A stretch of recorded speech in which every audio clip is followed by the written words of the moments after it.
Hello everyone and welcome back to KitbashCarnage. So today we're going to take a look at making a custom Lord Discordant on Helspider. So not on Hellstalker, on Helspider.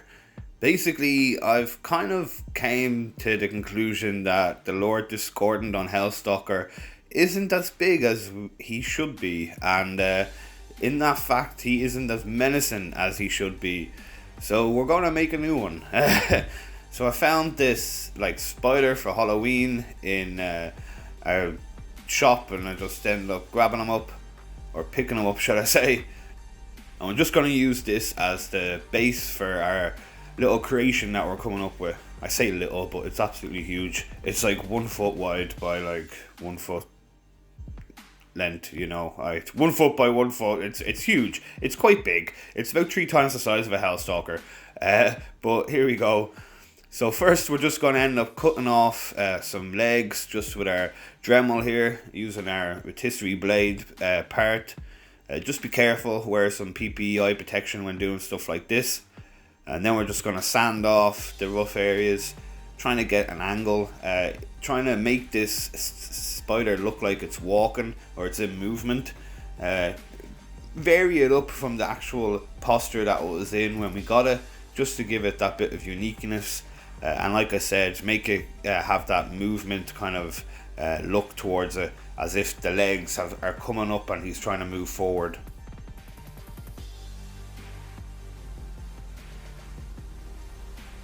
And the actual miniature that we're going to use for this build is one that I've just sculpted up real quick. I tried to make a failed demon prince, but you know, it turned out okay. We're going to use this guy as our new Lord Discordant, preferably because he matches the size kind of ratio on the Helspider that we're making here. Instead of using the normal Hell Discordant, or Lord Discordant shall I say, he would look minuscule on this thing. It would look absolutely ridiculous. So we made up a little sculpture, a little Kitbash sculpt, and we're going to use that instead. I think it all looks well, and it turns out okay. Don't forget to leave your comments on what you think. So like I said, using some hot glue there, making sure we have them legs postured in a way that we are happy with, and then just getting some XPS foam to use as a rough saddle. We're just going to chop this up into a rough shape. Make sure that we have enough room so it can fit perfectly onto the spine part there, and then we're just going to work around that and keep building up, adding bits and bits on in order to get the desired texture and look that we're going for.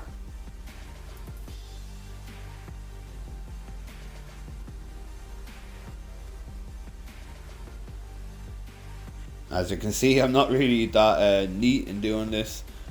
Please be careful. You could see there my hobbycraft knife blade nearly came out, so like I say, please be very careful when doing stuff like this. Do as I say, not as I do. It's very easy to create accidents and get hurt when doing stuff like this. When you get so excited and invested into projects, you tend to overlook all the safety procedures you need to take. So remember to think ahead, take your time, and use proper PPE equipment when dealing with hot glue, some hobbycraft knives, or anything that may cause injury.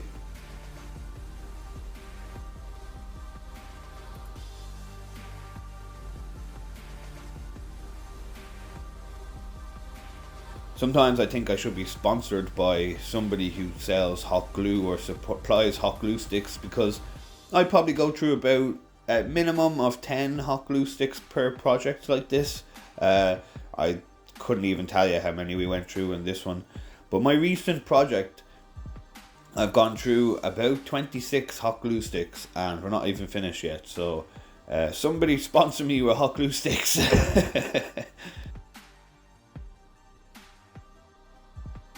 So we're just grabbing a bit of jeweler's chain, and then we're wrapping that around the jaws of the spider here. And then using a kebab stick wire, or a kebab stick piece of stick here, and wrapping the chain around that, and then we're creating some reins in order for the Lord Discordant stand-in to hold and to actually control this Helspider.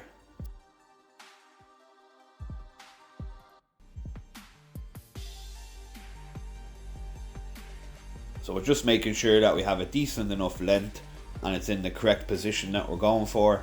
Like I say, sometimes we off camera or on camera we dry fit an awful lot of this stuff to make sure it's in the required position before we end up hot gluing stuff down, just to give us that bit of ease and let us know that we're putting stuff in the right location. So that's what you can see me doing here, just dry fitting stuff, making sure that he can hold the reins in the perfect position that we're looking for and everything fits perfectly. And then using this little cardboard tube, we're going to have that as a saddle that fits perfectly in between his legs, just holding them down and keeping them in place to the right height and angle that we're looking for. So everything that you can use. There's no point throwing things out. I'm one to keep a lot of stuff, not hoarding, but keeping specific things that you would throw out that you might think you can use in future projects. This is something that I praise and I really suggest everyone does. Buying new stuff to use when you can use something that you were going to throw out is very just, it's just very good. It's upcycling. It's using stuff that you have on hand instead of buying new things, putting yourself in the hole when it comes to money, and supporting businesses by buying stuff that you mightn't need to buy in the first place. Not saying that buying stuff off certain businesses is a bad thing. When in need, you need to get certain stuff. Hot glue gun sticks, green stuff. There's certain milliput. There's certain things that you need to actually buy. You can't just make. I can't just make milliput. I probably could if I looked into it, but there's things that it's more worth time efficient to buy, and supporting these businesses who support the hobbyists is a good thing also on that. By the way, I'm not sponsored by anyone, so saying any of this is not for a reason to support anybody in particular, but you know what I mean. When you need to buy stuff, but if you can use something that's on hand or you have lying around or might be in your recycling bin you're about to throw out, then why not just use it? Apologies for not having the clip where I added these extra bits on here, but as you can see, we've just added a few bits on, just on the legs, give it a bit of armor on it, a bit of plating, a bit more detail, and then underneath the actual rib cage there, the belly of the spider, we got some LED lights, and we intertwined that in some kitchen towel in order so the lights were shining upwards and weren't going to shine down, and then we stuck that up into the cavity of the belly of the spider, like I said, so the lights were shining through the rib cage there and not shining from underneath. And then to secure all that in, we simply got some hot glue and went on either side of it, securing it in, just drooling or puddling all the hot glue onto the tissue so it dried up, and it made this kind of weird spider webbish kind of hot glue gun strand guts type of look. And then adding more details, so some oil barrels and more little bits that we have lying around. This all adds towards the aesthetic and the overall look. And then we ended up realizing that it's not as menacing as we wanted it to be. So I found some Tyranid guns. I think they're like bio guns or something like that. And then chopping off the two little fangs that weren't menacing whatsoever on either side of the spider. We then replaced them with the Tyranid bio guns, so they look kind of like they're like natural, kind of molded into the skin or part of the actual spider itself. And then we just stick them out front.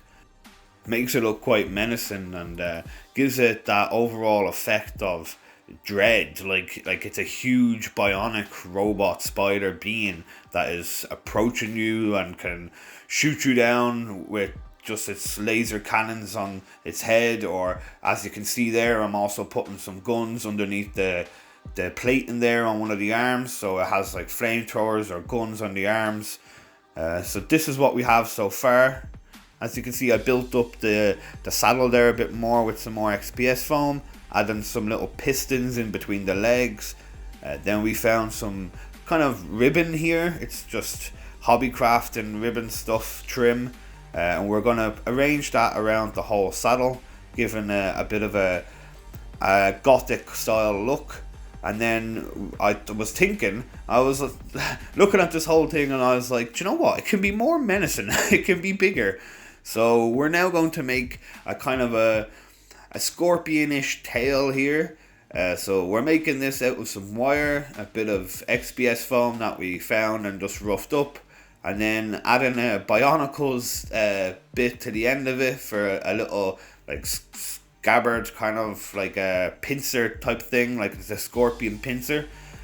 So if any of you folk don't remember Bionicles back in the day, but yeah, we're going to use this and gives a bit more of a overall more menacing, and just making it look more prominent and as big as a Helspider or Hellstalker or the Lord Discordant should be and could have been. This is the actual size I would have expected from the Lord Discordant. So stop the rambling and go back to the video. We're using a little bit of, believe it or not, kitchen tissue just to finish off the last bit of the tail there. So I just use anything lying around really. I'd hate to just throw all this stuff out. It adds a nice texture towards the tail there near the end. It flexes into the movement that we need, into that little curvature, instead of having to use some other type of material. And it turns out and blends in quite well. So this is what you can see here. We have the lights that are working. You can see how it looks so far with the lights turned on and the lights on, and then the lights off. And then we're just going to add, believe it or not, some pistachio nutshells. These are going to add some great effects as some personalized kind of built-in shields kind of for its legs. So it's its own armor that the actual spider creates itself. So it's as if it's like metal plating or like the same type of material your nails is made of, that this spider has created on its appendages in order to make sure its joints of its legs are kept safe. So adding these pistachio nuts, some shields, just random bits and bobs laying around just to create this overall effect.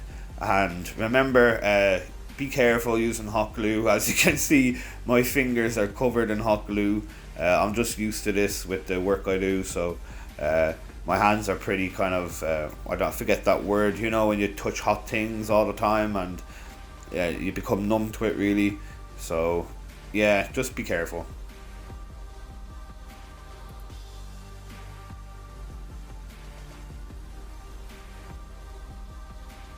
So you can tell why I went through so many hot glue sticks in this project.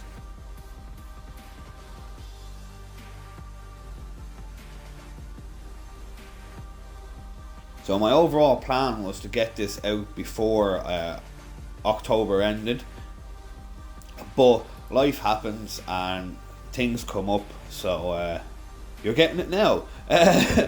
Thanks very much for sticking with me, everyone. I really appreciate you bearing with me and releasing these videos, and thank you for understanding just life and work in general. Things come up. Eventually I do have a lot of time off coming up in November, and my plan is to do a few 24-hour kitbash and making sessions. I'll try go live for a few of them, but like I said, the plan is to do that, and while I do that, I'll end up getting a few videos in the backlog, and then in that way we can just have a continuing post every week and keep on a nice schedule. So here I'm just making some exhaust pipes to stick on the side of this spider. It's simply just some cardboard straws attached on some lollipop stick stuff, and then drilled some holes in them and bent them to the desired shape.